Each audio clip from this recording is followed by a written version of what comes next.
Well, hey there, glad to be back with you again. And today's topic is something actually that I'll say I'm a work in progress on, but I thought it's really important to share this because many leaders and teams are stuck in a swirl of busyness, working hard but not making meaningful progress. And lack of focus doesn't just waste time, it actually robs energy, momentum, and growth. And I want us all to avoid that, but it's not easy. I have to admit that. And so in this episode, we're going to uncover the hidden costs of distraction, explore how leaders can simplify and prioritize, which is critical to this, and then also share how you can align your team so that everyone is focused on what matters most, so that everybody's rowing in the same direction, not pulling it, apart and really struggling. So, I just want to start off with asking this question of what lack of focus is costing you as a leader. Have you thought about this even? Have you really slowed down and thought, what is my lack of focus? What is my team's lack of focus? What is our organization's lack of focus? What is it really costing us? And I'm going to just kind of let you know that this topic is really inspired by a book by Dr. Benjamin Hardy. It's called The Science of Scaling, and it's a powerful book. I heard it in audio form a few months ago, as before it even was released in the physical product, and now I'm rereading it with once again, just kind of that more intentionality, I'll say. And I'll tell you this, it's a book. There's a few books out there that have, if I really am honest, has kind of kicked my butt over the years. And I have returned to them, over and over. And this is one of them. I listened to it in a weekend. I'll never forget. I was at a baseball tournament with my son, and I couldn't not listen to the audio version while I was watching the games because it was that powerful. It kept me hooked. It was so convicting in many ways, but it was also encouraging. It was inspiring.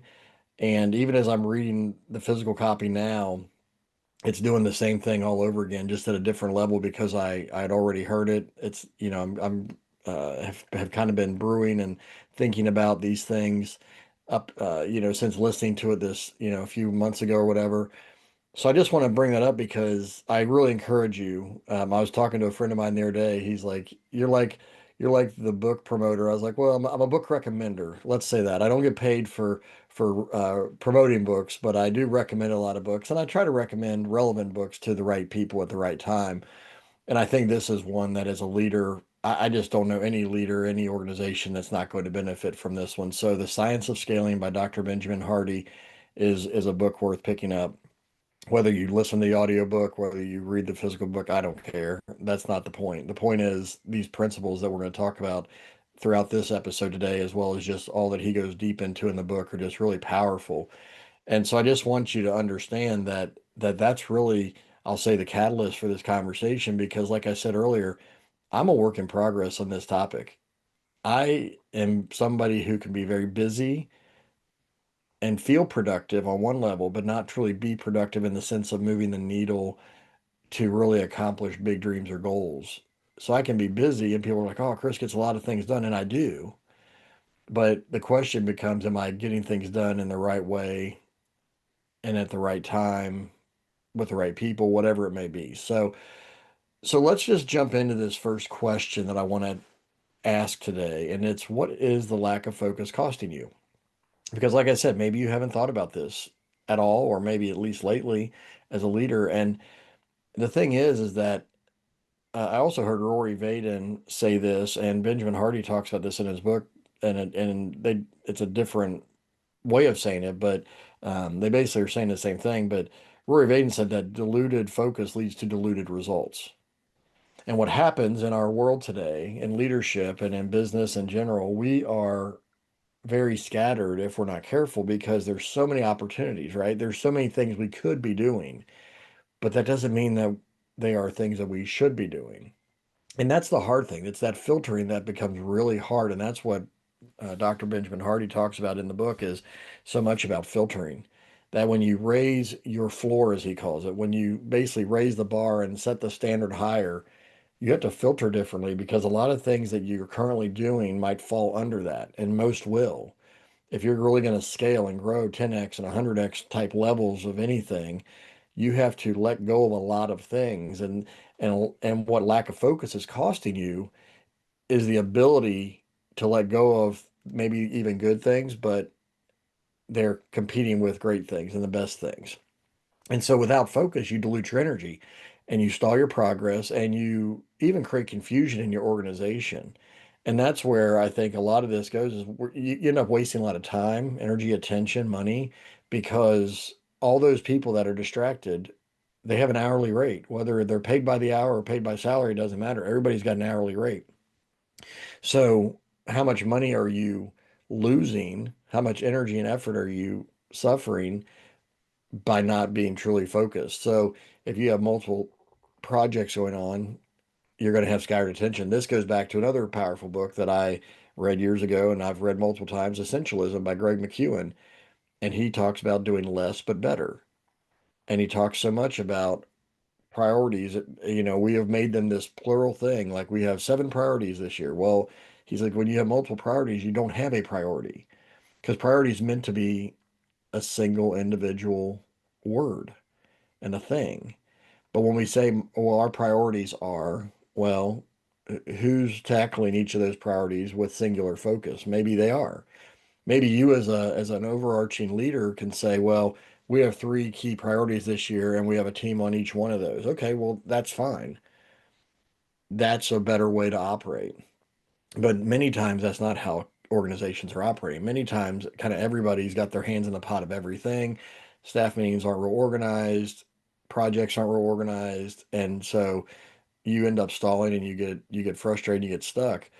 He talks in the book, The Science of Scaling, about when JFK actually set the goal to put a man on the moon by the end of the 1960s, and how they accomplished it by the deadline just a few months early, actually. But he said, honestly, if they would have done a lot of the things that now he understands through his research, that they could have actually gotten that man on the moon in like 3 to 4 years versus 7 years or 8 years. And it was a lot of it was there was just extraneous things they did because they had a longer window of time. And he talks about how we end up accomplishing things in the time window that we actually give ourselves.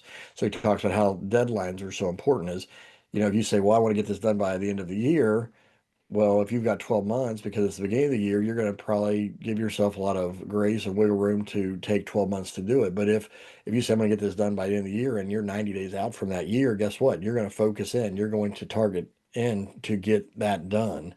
So do you see the issue here is lack of focus. It costs us a lot of energy and effort and attention because we can get a lot more done quickly when we're truly focused. It's like the difference between just the sun warming the earth and coming out and keeping us, warm in a general sense versus putting a magnifying glass and letting the sun shine through that and burning a hole into a piece of paper. Focus is powerful. So, where do you feel the cost of distraction right now? What is it that if you're honest with yourself, if you're honest with your team, and maybe this is a team discussion, where are we lacking focus? Think about it for yourself, personally, professionally, but also think about it organizationally and get other people involved because if people really slow down and think about it, it will make sense that lack of focus is costing something. So, what do we do about it? If that's true, right? If lack of focus hinders you, holds you back from really being able to scale and grow at exponential levels. What do you do? What do you do about it? Well, the thing that really hit me as I'm thinking about this, and something he once again covers in the book, is how we have to simplify to focus on what matters.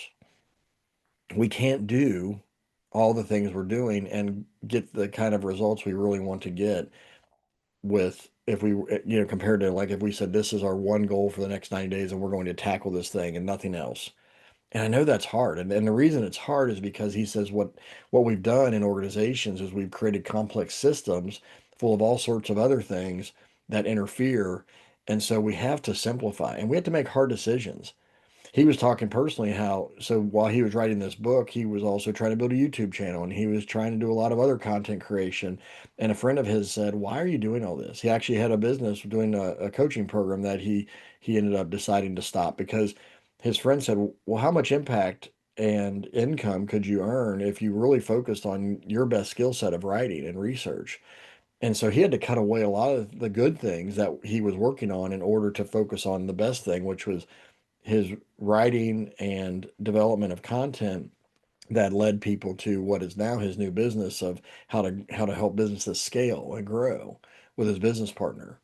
So I remember getting an email from him, and he even said he had canceled like 60 or 80 podcast interviews for a certain period of time, for maybe for the rest of this year, because he was so committed to simplifying and going all in on getting this book done, getting it out into the world, and building the business that they were creating around this concept of scaling.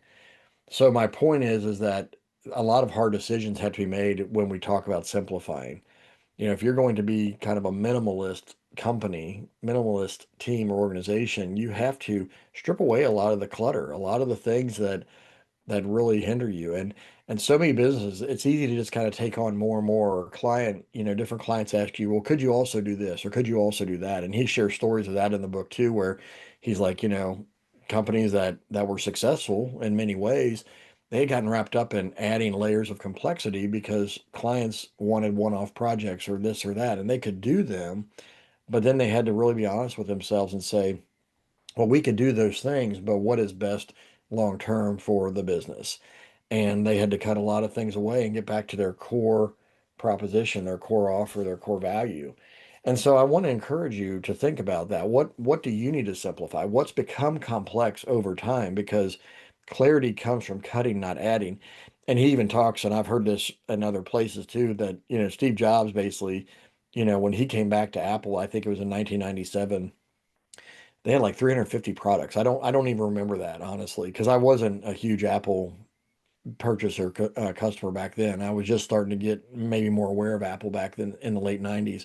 But they had 350 products when Steve Jobs came back, and they were struggling. They were losing, excuse me, $1 billion a year, I think.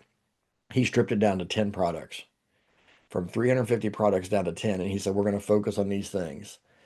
And then ultimately, we know the story of Apple. That's, the iPod came out, the iPhone came out, the iPad came out. Everything started to shift for them over the next decade or so because they simplified. And he said, I'm proud of what we cut and said no to as much or more than what we said yes to. And that's the thing, is simplification requires cutting. It's like a surgeon having to cut out cancer on a patient because that cancer is taking up other resources and distracting, our bodies from being healthy, and generating the health in the areas that need it. And so we have to be surgical about this. We have to be decisive about this. We have to be bold and courageous about this because it's not easy. It's not easy to walk into a situation and say, you know what, we have gotten too busy, too cluttered. We have too many layers of complexity. We need to cut things back. We need to simplify. And sometimes that means you have to simplify your teams as far as the people side of things.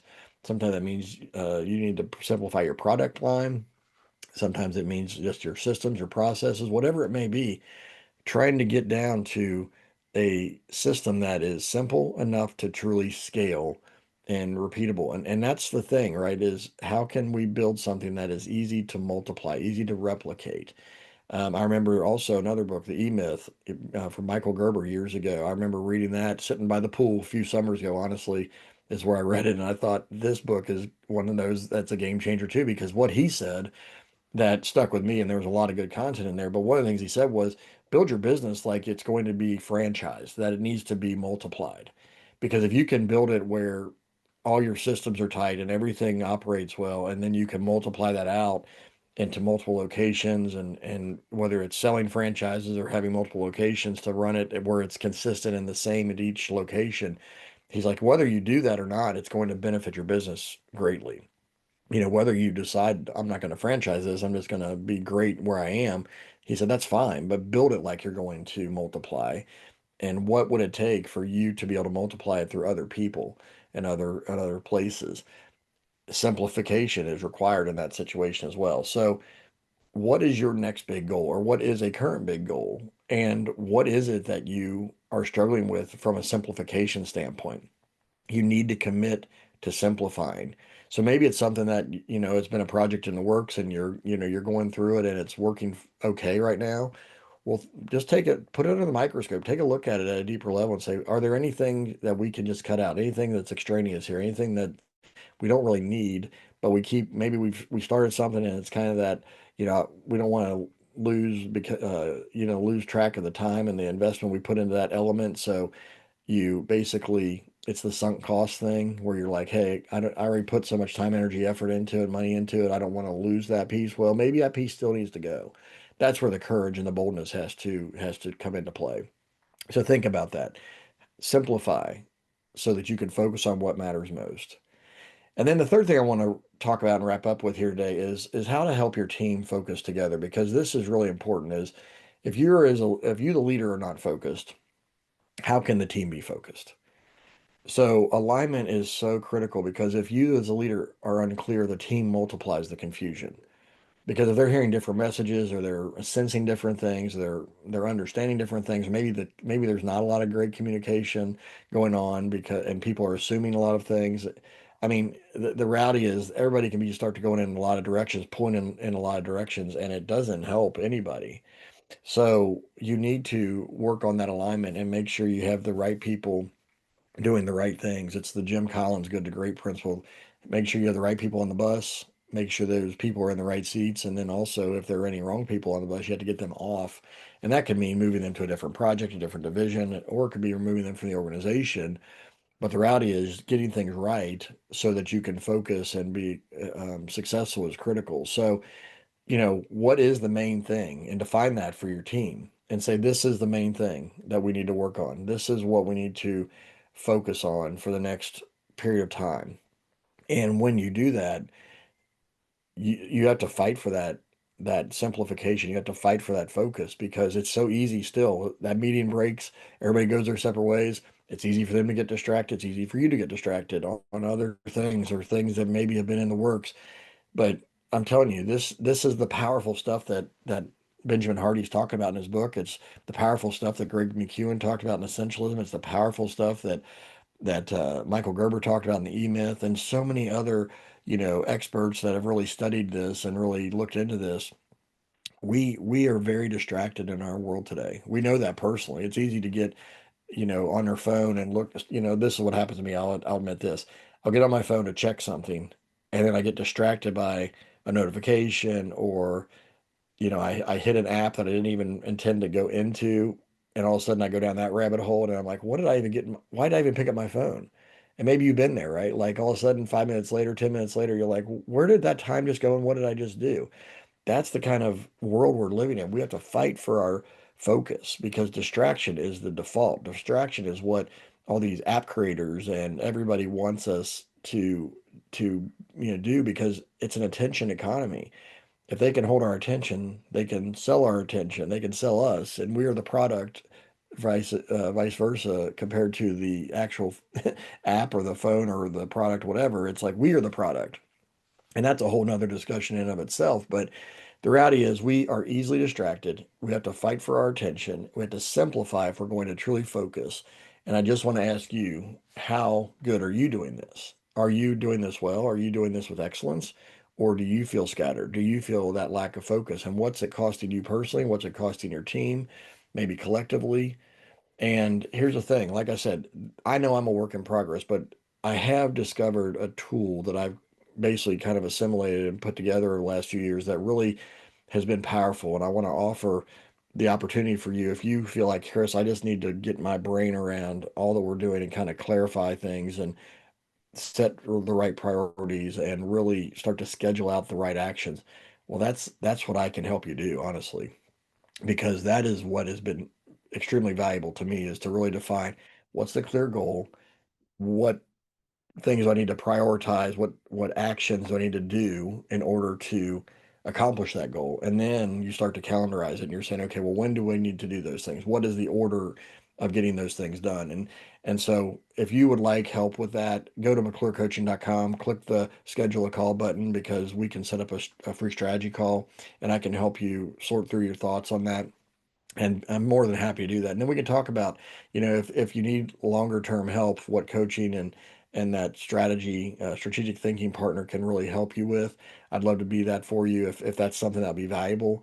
But once again, I just offer that free call in the first place. If maybe you're just like, I just need to get my head around where are we going? What do we need to be doing? And how do I need to start mapping this out? Because sometimes just that objective third party conversation can be huge for you. So, once again, lack of focus is costly.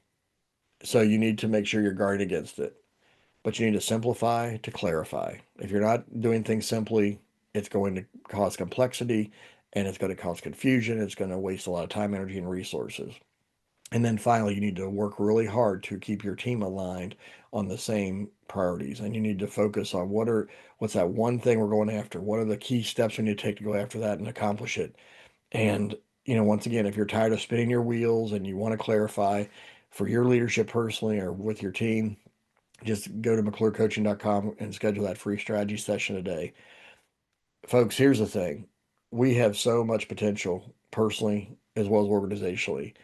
But if we allow our attention to be diluted the way that it is these days, the way that, basically the system is set up is to distract us and keep us distracted, we're going to wear ourselves out. We're going to feel burned out. We're going to be frustrated and discouraged, and we're going to feel like we're not hitting our potential because the reality is we're not.